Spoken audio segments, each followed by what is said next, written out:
Hey, hello, welcome to our channel, The Physics Hero. তো guys, আগের দিন আমরা পড়িয়েছিলাম সম্রাট এক্সক্লুসিভ সাজেশন বইয়ের জয়েন্ট বুস্টার সেকশন 15 অবধি কোশ্চেন আমরা পড়েছিলাম, ঠিক আছে? তো আজকের আমরা 16 থেকে 20 অবধি করব। তো চলো শুরু করা যাক, বেশি এক্সট্রা কথা না বলে। 16 নম্বর কোশ্চেনটা কি বলছে? 16 নম্বর কোশ্চেন বলছে সরলরেখা চলমান কোনো বস্তুকণের গতি সমীকরণ এত হলে দেখাও যে কণাটি সর্বদাই ড্যাশ ড্যাশ ড্যাশ। তো প্রথম অপশনটাকে আমরা ভেরিফাই করি। বলছে সমত্বরণে চলমান, ঠিক আছে? তো আমরা এখান থেকে ত্বরণটা বার করি। এখানে ত্বরণটা বার করতে গেলে আমাদের কি করতে হবে? এস কে একবার ডেরিভেটিভ করলে ভেলোসিটি পাবো, ভেলোসিটিকে আরেকবার ডেরিভেটিভ করলে যদি টাইম দিয়ে ডেরিভেটিভ করি তাহলে কি পাবো? আমরা পাবো ত্বরণ। তো এস সমান সমান আছে 16t+5t a²। একে ডেরিভেটিভ করছি ds/dt ইজিক্যাল 16+10t, তাই না? আমাদের এটা কি বেরোলো? ভেলোসিটি বেরোলো। এটা বেরোলো ভেলোসিটি। আবার একে যদি আমরা ভেলোসিটিকে যদি আমরা কি করি? ডেরিভেটিভ করি টাইম দিয়ে, তাহলে কি আসবে? ত্বরণ আসবে। চলো, কনস্ট্যান্টকে ডেরিভেটিভ করলে 0 হবে, তাহলে ওদিকে শুধু 10 পড়ে থাকছে। সুতরাং এটা একটা ত্বরণ বেরোলো যার মান কনস্ট্যান্ট। এই ইদিকাল তাহলে আমরা লিখতে পারি কনস্ট্যান্ট। প্রথম অপশনটা কি বলছে? দেখো, সমত্বরণে চলে, সমত্বরণে চলে, আর সত্যি এ ইজিক্যাল টু কনস্ট্যান্ট বেরিয়েছে, তাহলে অপশন এরা হয়ে গেল। বাকিগুলো তোমরা ট্রাই করবে। এরকম ধরনের কোশ্চেন তো আমরা আগে করেছি, তাই আমি আর সবকটা অপশন আর ব্রেক করছি না। নেক্সট কোশ্চেন কি বলছিল? কোন লেখচিত্রের জন্য আমরা বলতে পারি যে কণার গতিবেগ নেগেটিভ আর ত্বরণ পজিটিভ? দেখো, বেগ নেগেটিভ বলতে কি বোঝায়? মনে করো এটা তোমার মূল বিন্দু। মূল বিন্দু যদি রাইট সাইডে যাও তাহলে আমরা বলতে পারি বেগ ভি পজিটিভ। যেহেতু ভেলোসিটি একটা ভেক্টর কোয়ান্টিটি, তার ডিরেকশন অ্যান্ড ম্যাগনিটিউড দুটোই আছে। আর যদি লেফট সাইডে যাই তাহলে আমরা বলতে পারি ভি নেগেটিভ। কথা ক্লিয়ার? দেখো, এবার বলছে এ পজিটিভ। এ পজিটিভ মানে তোমাদের মনে হতে পারে যে ওর ত্বরণের ডিরেকশন, ত্বরণের ডিরেকশন কোন দিকে? পজিটিভ দিকে। কিন্তু এমনটা নয়। এ পজিটিভ কথার অর্থ হলো, এ পজিটিভ কথার অর্থ হলো, ত্বরণ পজিটিভ কথার অর্থ হলো যে direction of velocity and acceleration same direction. হলো দুজন, যদি এটা যদি ভেলোসিটি ডিরেকশন, এটা যদি ভেলোসিটি ডিরেকশন যদি এদিকে হয়, ত্বরণের ডিরেকশন যদি এদিকে হয়, তাহলে আমরা বলতে পারি এ পজিটিভ। এ পজিটিভ মানে কি? ত্বরণ এমন একটা ত্বরণ যেটা ভেলোসিটিকে ইনক্রিজ করাচ্ছে। এটাই। আর যদি এমন, এটা যদি ভেলোসিটির ডিরেকশন হয় আর ত্বরণ যদি এদিকে হয়, তাহলে আমরা বলবো কি? এ নেগেটিভ। ত্বরণ নেগেটিভ। কেন ত্বরণ নেগেটিভ? মানে কি করছে? ভেলোসিটিকে ডিক্রিজ করছে, যেহেতু অপোজিট ডিরেকশন আছে। যদি সেম ডিরেকশনে থাকে তাহলে কি হবে? ভেলোসিটি ইনক্রিজ করবে। আর যদি দুজনার ডিরেকশন অপোজিট হয় তাহলে সেক্ষেত্রে কি হবে? ভেলোসিটি ডিক্রিজ করবে। তার মানে এখান থেকে আমরা বলতে পারি যে কোন গ্রাফে ভেলোসিটি, যেহেতু এখানে এ পজিটিভ দিয়েছে, এ গ্রেটার দ্যান 0 মানে এ বলতে পারি পজিটিভ। এই ইনফরমেশনটা পেলাম, তাই না? এ পজিটিভ মানে আমরা এবার বলতে পারি যে কোন গ্রাফে ভেলোসিটি ইনক্রিজ করছে। দেখো, এক্ষেত্রে দেখো এই জায়গার এই বরাবর যদি তুমি ট্যানজেন্ট দেখো, ট্যানজেন্ট মানে কি? ট্যানজেন্ট কোনো একটা বিন্দুতে আঁকা হয়। ট্যানজেন্ট যদি আঁকা হয়, এখানে ধরো একটা স্ট্রেট লাইন নিই আমি এখান থেকে, জাস্ট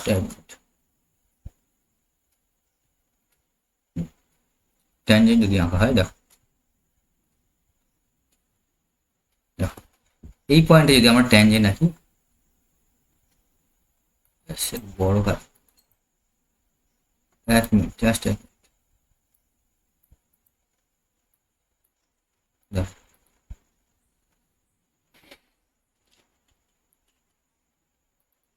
দেখো এই পয়েন্টে যদি ট্যানজেন্ট আঁকি আমরা, ঠিক এরকম হবে, তাই না? হচ্ছে না, দাঁড়া 1 মিনিট, জাস্ট জাস্ট এটা ক্লিয়ার আসছে না। দেখো, এই পয়েন্টে যদি আমরা ট্যানজেন্ট আঁকি, এই পয়েন্টে যদি আমরা ট্যানজেন্ট আঁকি, ডিরেকশন এরকম হবে। এই জায়গাটা যদি আমি ট্যানজেন্ট আঁকি এরকম হবে। তার মানে প্রথমে এরকম ছিল, বা তারপরে কি হলো, কমে এরকম হলো। কি ট্যানজেন্ট মানে এটা কি স্লোপ মানে কি, স্লোপ মানে এক্স অ্যাক্সিস থেকে যেটা থিটা, তার ট্যানের মানকে আমরা কি বলবো, স্লোপ বলি। এখানে থিটা কি হচ্ছে, ডিক্রিজ করছে। প্রথমে এরকম ছিল, একটা থিটা ছিল, তারপরে এখানে থিটা 0 হয়ে গেল, থিটা থেকে 0 হয়ে গেল। এক্ষেত্রে স্লোপ ডিক্রিজ করলো।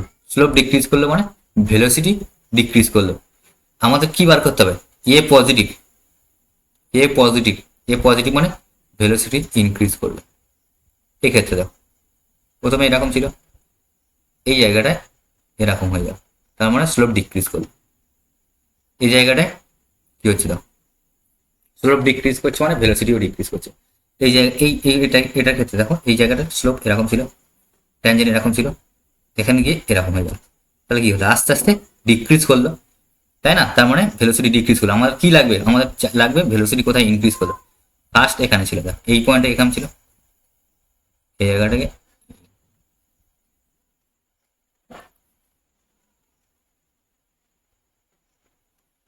এই ক্ষেত্রে যদি দেখা যায়, আচ্ছা এর মুখটা এরকম হবে না, ডিরেকশনটা এরকম হবে, ডিরেকশনটা সবসময় এইরকম হবে। এই জায়গাটায় কি ছিল, এরকম ছিল, এই জায়গাটায় এরকম হবে। তার মানে স্লোপের প্রথমে থিটা হয়, আর এটা কি ওর থেকে আরো বেশি, তাই না? θ1 গ্রেটার দেন θ2, মানে কি ভেলোসিটি ইনক্রিজ করছে। এই গ্রাফের স্লোপ তো ভেলোসিটি, তাই না? তো এক্ষেত্রে এটা স্লোপ ইনক্রিজ করছে, তার মানে অপশন ডিটা হবে। এগুলো কিছু না, তুমি স্লোপের কনসেপ্টটা তোমার বুঝতে হবে ভালো করে। স্লোপের কনসেপ্ট বুঝতে পারলেই কাজ শেষ। ফিজিক্সের কোনো নেই, অতটা খাস কনসেপ্ট নেই এই প্রবলেমের ক্ষেত্রে আর কি। তোমার শুধু স্লোপের কনসেপ্টটা বুঝতে হবে। দেখো নেক্সট কোশ্চেন, দেখো একটি গতিশীল কণার সময় ও দূরত্বের মধ্যে সম্পর্কটা দিয়েছে। তারপর 3 সেকেন্ড পরে কণাটির ত্বরণ কত হবে। এটা এরকম ধরনের তো অঙ্ক অনেক করিয়েছি, আর একবার করিয়ে দিই। 2t³ - 4t² + 3t, ত্বরণ বার করবো, দুবার ডেরিভেটিভ করবো, আমার ds/dt বার করলে ভেলোসিটি পাবো 6t² - 8t + 3t হলো। আবার যদি ভেলোসিটিকে ডেরিভেটিভ করি তাহলে কি পাবো, ত্বরণ পাবো, দিয়ে আসছে 12t - 8 হলো। এবার 3 সেকেন্ড পরে ত্বরণ অ্যাট 3 সেকেন্ড, 3 সেকেন্ড পর কি হবে, এ ইজিক্যাল টু 12 × 3 - 8, 3 × 36 - 8, 36 - 8 করলে কত হবে, 28। অ্যান্সার কোনটা আসছে, সিটটা হয়ে গেল। বুঝতে পেরেছো, ব্যাস এটা ইজি কোশ্চেন, এই জন্য আমি একটু তাড়াতাড়ি করে দিলাম। এরকম ধরনের কোশ্চেন তো আগে করেছি আমরা। দেখো, একটি স্তম্ভের চূড়া থেকে ছেড়ে দেওয়ার পর একটি বস্তু অবাধে পড়তে থাকলে ns সময় পর বস্তুটি দ্বারা অতিক্রান্ত দূরত্ব কোনটির সঙ্গে সমানুপাতিক। চলো দুটো কন্ডিশন বলছি। একটি স্তম্ভের চূড়া থেকে ছেড়ে দেওয়ার পর একটি বস্তু অবাধে পড়তে থাকলে, অবাধে পড়া মানে ইনিশিয়াল ভেলোসিটি 0, ভাষা বুঝতে হবে। তারপরে বলছি ns সময়, ns মানে n সেকেন্ড সময় পর, ঠিক আছে? যদি বলতো nth সময় মানে 5th সেকেন্ড বা 4th সেকেন্ড বা 3rd সেকেন্ড, এরকম কথাটা যদি থাকতো nth সেকেন্ড পর, তাহলে এখানে বলছি ns সেকেন্ড পর বস্তুটি দ্বারা অতিক্রান্ত দূরত্ব। যদি বলতো nth সেকেন্ড পর বস্তুটি দ্বারা অতিক্রান্ত দূরত্ব কত হবে, n সেকেন্ড পরে যদি বলে সেক্ষেত্রে আমাদের অতিক্রান্ত দূরত্ব কি হয়, ac = ut plus minus half GT², এটা হয়, তাই না? এখানে t ইজিক্যাল টু বলেছে n,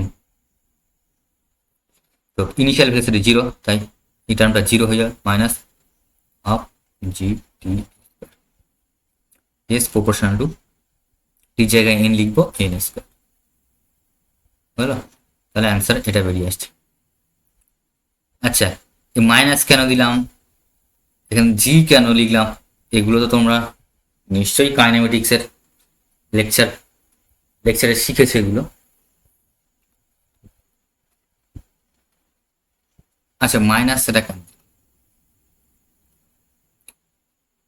মাইনাস এটা প্লাসই হবে, প্লাস হবে, কারণ উপর থেকে যেহেতু ছোঁড়া হচ্ছে, ভেলোসিটির দিক অ্যান্ড অ্যাসিলারেশনের দিক দুটোর দিক সেম, তাই এটা প্লাস হবে।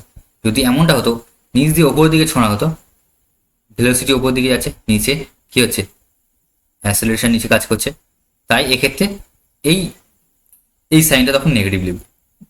ঠিক আছে, এখানে নেগেটিভ হবে না, ব্যাস। আর এন এক্স সেকেন্ডের জন্য একটা ফর্মুলা আছে, আমরা জানি S N equal to u plus half g two n minus one, এখানে ইউ 0, তাহলে পড়ে থাকছে কি S N proportional to 2n minus 1। যদি nth সেকেন্ড বলে দিত, nth সেকেন্ড মানে যদি বলতো 5 সেকেন্ড 4 সেকেন্ড,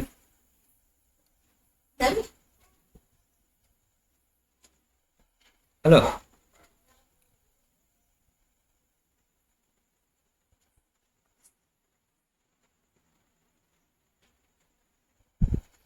বোঝা গেল তাহলে অ্যান্সার কোনটা আসছে, অ্যান্সার আসছে একটা। এবার দেখো সব থেকে যদি ইজি কোশ্চেন হয় সেটা হলো এইটা, 30 মিটার বৃত্তাকার পথে আবর্তন করে একজন লোক তার যাত্রা শুরুর স্থানে ফিরে এলো। ও, আবর্তন করে একজন লোক তার যাত্রার শুরুর পথে স্থানে ফিরে এলো, এই ব্যক্তির স্মরণ কি? কেউ যদি আমার এই ইউটিউব চ্যানেলের ফার্স্ট লেকচার দেখে থাকে, সে তো কি বলবো, চুটকি মেরে করে দেয়। দেখো, একটি 30 মিটার বৃত্তাকার পথ, যেমন বৃত্তাকার পথ দিলাম, 30 মিটার বলছে রেডিয়াস, তার মানে বৃত্ত মানে তার তো একটা ব্যাসার্ধ থাকবে, যার ব্যাসার্ধ হলো 30 মিটার। মনে করো এখান থেকে লোকটা যাত্রা শুরু, সাপোজ কোন দিক থেকে করেছে বলে দেয়নি, আমি মনে করে নিলাম এখান থেকে যাত্রা শুরু, সে গেল গেল গেল গেল গেল, গিয়ে আবার সে বাবুটা এখানে ফিরে এলো, তাই না? তার স্মরণ কত, স্মরণ স্মরণ বা ডিসপ্লেসমেন্ট সেম কথা, ডিসপ্লেসমেন্ট কত, ডিসপ্লেসমেন্ট কি, ডিসপ্লেসমেন্ট হলো ভেক্টর কোয়ান্টিটি, সে কার উপর ডিপেন্ড করে, সেই ইনিশিয়াল অ্যান্ড ফাইনাল পজিশনের উপর ডিপেন্ড করে। ঠিক আছে, এক্ষেত্রে কি হবে, এক্স সমান সমান আমরা পড়েছি এক্স সমান সমান মানে স্মরণ সমান x final point x initial point, তাই না? এই দুজনের ক্ষেত্রে ইনিশিয়াল পয়েন্ট ফাইনাল পয়েন্ট কি সেম, সেক্ষেত্রে স্মরণ কি হবে, 0। Easy question but important question, easy question but important question, কি বললাম, easy question but important question. এটাই 20টা ইম্পর্টেন্স, 18টা ইম্পর্টেন্স। দেখো এটা তো সাজেশন বই, তার উপরে আমিও সাজেশন দিয়ে দিলাম, এটাও ইম্পর্ট, 16টাও ইম্পর্ট, 16, 18, 20 তিনটে ইম্পর্ট। ঠিক আছে, আর এগুলো তো তোমরা বাচ্চাদের খেল, এগুলো তোমরা পারবে, ওই জন্য আর ইম্পর্টেন্স খালি গেলাম। চলো এই পর্যন্ত, আবার দেখা হচ্ছে নেক্সট লেকচার।